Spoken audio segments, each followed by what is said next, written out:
The film Little Big Man is the story of a man who is a part of both the Indian and American cultures, alternating between the two throughout his life.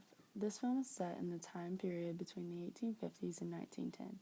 Based off of these few characteristics alone, the audience can tell that this could be categorized in the Western genre. More qualities of this film that can show it is a Western film would include the theme of most Westerns, as well as throughout this story, civilization versus wilderness. This is noticeable when the multiple battle scenes between the human beings and the white people who were both trying to protect their town and village and bring peace to them both. The most famous battle of the film was the Battle of Little Bighorn at the end between the two cultures. According to Looking at Movies, it says, the American Western is linked to place. Wherever the setting, the landscape is a dominant visual and thematic element that represents another Western duality. It's a deadly wilderness of stunning natural beauty.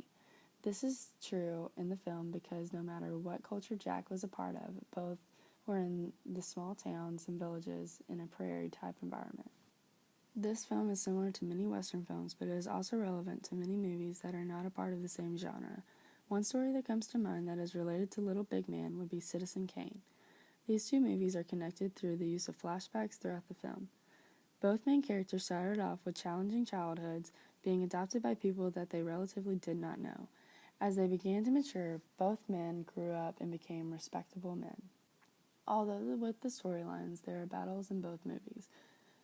According to Larry Zimmerman, Little Big Man reflects the growing resistance to the Vietnam conflict, but also incorporates other themes of the day, including more open sexuality, an exposure of religious hypocrisy, and an awareness of environmental issues. Agreeing with this statement, Abby Weinrib also discusses the way that Little Big Man is not merely the parallels to the war in Vietnam, but to the shaken faith of a nation. This shows that Little Big Man was not only meant for enjoyment, but also had implicit meaning as well.